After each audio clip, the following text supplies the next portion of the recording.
ಅಭ್ಯರ್ಥಿಗಳಿಗೆ ಎಷ್ಟಾಗಿತ್ತು budget ಎಷ್ಟಾಗಿಲ್ಲ logo ತಳಗಡೆ ವ್ಯವಸ್ಥೆ ಇದೆ ಮೊನ್ನೆ ಕಾಣಾವತ್ತಲ್ಲಿ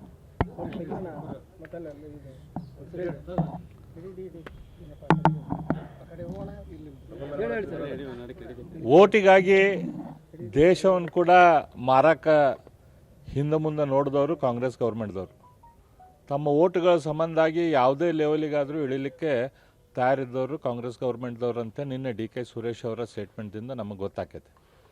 ಕೇವಲ ಒಂದು ಎಲೆಕ್ಷನ್ದಲ್ಲಿ ತಮಗೆ ಓಟ್ ಬರಲಿ ಅನ್ನೋ ಆಸೆಗೆ ದಕ್ಷಿಣ ಭಾರತ ಉತ್ತರ ಭಾರತದಿಂದ ಬೇರೆ ಮಾಡಬೇಕು ಅಂಥೇಳಿ ಹೇಳಿದಂಥ ದುಷ್ಕೃತ್ಯವನ್ನು ಡಿ.ಕೆ. ಸುರೇಶ್ ಅವರು ಮಾಡಿದ್ದಾರೆ. ನಮ್ಮ ದೇಶ ಮೊದಲಿಂದನೂ ಕೂಡ ನಮ್ಮ ಪುರಾಣ ಟೈಮ್ದಿಂದನೂ ಕೂಡ ಐತಿ, ಕನ್ಯಾಕುಮಾರಿಯಿಂದ ಕಾಶ್ಮೀರ ತನಕ ಅದ್ರ ಬಗ್ಗೆ ಉಲ್ಲೇಖ ಇದ್ದಿದ್ದೈತಿ. ಈ ದೇಶ ಆಯ್ತಲ್ಲ ಸಪ್ರೇಟ್ ಆಗಬೇಕು ಅಂತ ಯಾವ ರೀತಿಯಿಂದ ಅವ್ರು ಹೇಳ್ತಾರೆ ಗೊತ್ತಾಗೋದಿಲ್ಲ. ನಿಜವಾಗಿ ಈಗ ನಾವು ನೋಡಿದ್ರೆ ಇಡೀ ನಮ್ಮ ದೇಶದಲ್ಲಿ ಅತ್ಯಂತ ಹೆಚ್ಚು ಬೆಳವಣಿಗೆ ಆದಂಥ ರಾಜ್ಯಗಳಂತಂದ್ರೆ ದಕ್ಷಿಣದ ರಾಜ್ಯಗಳದ. ಇವತ್ತು ಕರ್ನಾಟಕ ಆಗಲಿ ತಮಿಳುನಾಡು ಆಗಲಿ ನಮ್ಮ ದೇಶದ 4 ದೊಡ್ಡ ರಾಜ್ಯಗಳು ಎಲ್ಲಿ GST ಕಲೆಕ್ಷನ್ ಕೊಡ್ತಾವೆ ಅದರಲ್ಲಿ ತಮಿಳುನಾಡು ಕರ್ನಾಟಕ ಬರ್ತೈತಿ. ಅತ್ಯಂತ ಹೆಚ್ಚು ಲಿಟ್ರಸಿ ಅತ್ಯಂತ ಹೆಚ್ಚು ಸುಸಂಸ್ಕೃತವಾಗಿ ಬೆಳೆದಂಥ ರಾಜ್ಯ ಅಂತಂದ್ರೆ ಕೇರಳ ಬರ್ತೈತಿ. ಇವತ್ತು ಅತ್ಯಂತ ಫಾಸ್ಟಾಗಿ ರೀಸೆಂಟಾಗಿ ಡೆವಲಪ್ಮೆಂಟ್ ಆದಂಥ ರಾಜ್ಯಗಳಲ್ಲಿ ತೆಲಂಗಾಣ ಅದು ಬರ್ತೈತಿ. ದಕ್ಷಿಣದ ರಾಜ್ಯಗಳು ಬೇರೆ ಉತ್ತರದ ಎಲ್ಲ ರಾಜ್ಯಗಳಕ್ಕಿಂತ ಅಭಿವೃದ್ಧಿಯಲ್ಲಿ ಹೆಚ್ಚಿನ ಪ್ರಮಾಣದಲ್ಲಿ ಆಗಿದಾವೆ. ಜನರ ಹಾದಿ ತಪ್ಸಕ್ಕೆ ಜನರನ್ನ ಮೋಸ ಮಾಡುವಂಥ ಈ ರೀತಿ ಸ್ಟೇಟ್ಮೆಂಟು ನಾವು ಡಿ.ಕೆ. ಸುರೇಶ್ ಅವರಿಂದ ಎಕ್ಸ್ಪೆಕ್ಟ್ ಮಾಡಿದ್ದಿಲ್ಲ. ಇದೇ ರೀತಿ ಕೆಲಸ ಸಿದ್ದರಾಮಯ್ಯನವರು ಕೂಡ ಹಿಂದೆ ಮಾಡಿದ್ದರು. ಅಲ್ಲಿ ಮೆಟ್ರೋದಲ್ಲಿ ಕನ್ನಡದಲ್ಲಿ ಕೂಡ ಬೋರ್ಡ್ ಇರ್ತೈತಿ, ಇಂಗ್ಲೀಷ್ದಲ್ಲಿ ಕೂಡ ಬೋರ್ಡ್ ಇರ್ತೈತಿ, ಹಿಂದಿಯಲ್ಲಿ ಕೂಡ ಬೋರ್ಡ್ ಇರ್ತೈತಿ. ಅಲ್ಲಿ ಇಂಗ್ಲೀಷ್ ಬೋರ್ಡ್ ನಡೀತೈತಿ ಅವರಿಗೆ, ಹಿಂದಿ ಬೋರ್ಡಿಗೆ ಐತಲ್ಲ ಅದು ಇಲ್ಲ, ಉತ್ತರ ಭಾರತದ ಹಿಂದಿ ಹೇರಿಕೆ ಆಗ್ತೈತೆ ಅಂಥೇಳಿ ಸುಳ್ಳು ಅದನ್ನು ಗದ್ದಲ ಎಬ್ಸಕ್ಕೆ ಮಾಡಿದರು. ಎಲೆಕ್ಷನ್ ಟೈಮ್ದಲ್ಲಿ ನಂದಿನಿ ಹಾಲು ಮತ್ತು ಅಮೂಲ್ ಹಾಲು ಅಂತ ಅದೊಂದು ವಿಷಯ ಅನಾವಶ್ಯಕ ವಿಷಯ ಎತ್ತಿದ್ರು. ಈ ರೀತಿ ತಮ್ಮ ಓಟಿನ ರಾಜಕಾರಣಕ್ಕಾಗಿ ದೇಶವನ್ನು ಕೂಡ ಮಾರಕ್ಕೆ ಹೇಸಿಗೆ ಪಡೆದವರು ಇವರು ಕಾಂಗ್ರೆಸ್ದವ್ರು ಇದ್ದಾರೆ. ನಾನು ಡಿ.ಕೆ. ಸುರೇಶ್ ಅವರಿಗೆ ಒತ್ತಾಯ ಮಾಡ್ತೀನಿ, ಆಗ್ರಹ ಮಾಡ್ತೀನಿ, ತಮ್ಮ ತಪ್ಪನ್ನು ಅವರು ಒಪ್ಕೊಂಡು ಈ ಸ್ಟೇಟ್ಮೆಂಟನ್ನು ವಾಪಸ್ ತಗೊಳ್ಳಿ.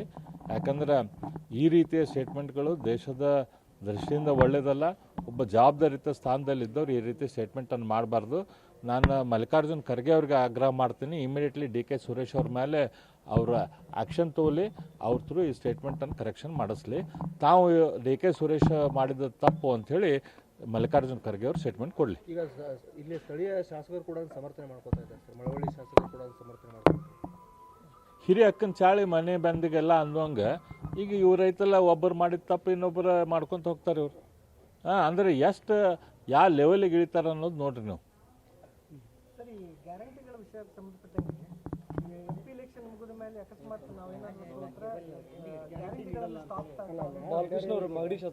ಅವ್ರಿಗೆ ಗ್ಯಾರಂಟಿ ಆಗ್ಬಿಟ್ಟೈತಿ. ಈಗ ಕಾಂಗ್ರೆಸ್ದವ್ರಿಗೆ ಗ್ಯಾರಂಟಿ ಆಗ್ಬಿಟ್ಟೈತಿ, ನಾವು MP ಎಲೆಕ್ಷನ್ದಲ್ಲಿ ನಾವು ಆರಿಸಿ ಬರೋದಿಲ್ಲ ಅಂಥೇಳಿ. ಹಾಗಾಗಿ ಈ ರೀತಿಯ ಗ್ಯಾರಂಟಿಗಳನ್ನು ನಾವು ಅವ್ರು ಕಟ್ ಮಾಡುವಂಥದ್ದು ವಿಚಾರ ಅವ್ರದ್ದು ಗ್ಯಾರಂಟಿ ಐತಿ. ಹಾಗಾಗಿ ಅದ್ರ ಸಂಬಂಧ ಅವ್ರ ಸ್ಟೇಟ್ಮೆಂಟ್ ಈಗ ಕೊಡಾಕ್ತಾರೆ, ಈಗ ತಯಾರು ಮಾಡಾಕ್ತಾರೆ. ಇಲ್ಲ ನಾವು ಎಲೆಕ್ಷನ್ ಆದಮೇಲೆ ಗ್ಯಾರಂಟಿ ತೆಗಿತೇವೆ ಅಂಥೇಳಿ. ನನಗೆ ಅವ್ರದ್ದು ಏನು ಉದ್ದೇಶ ಐತಂತೆ ಜನರಿಗೆ ಗೊತ್ತೈತಿ. ಅವ್ರ ಗ್ಯಾರಂಟಿ ಕಂಟಿನ್ಯೂ ಮಾಡೋದು ಉದ್ದೇಶ ಇಲ್ಲ ಅವ್ರಿಗೆ.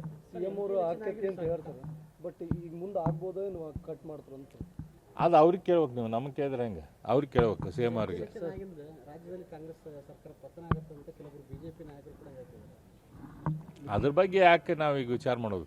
ಈಗ MP ಎಲೆಕ್ಷನ್ದಾಗಂತೂ ಅವ್ರ ಸುಣ್ಣ ಹಾಕಾರ 28ಕ್ಕೆ 28 ಸೀಟು ನಮಗೆ ಬರ್ತಾವೆ, ಅದರಲ್ಲಿ ಏನು ಸಂಶಯ ಇಲ್ಲ.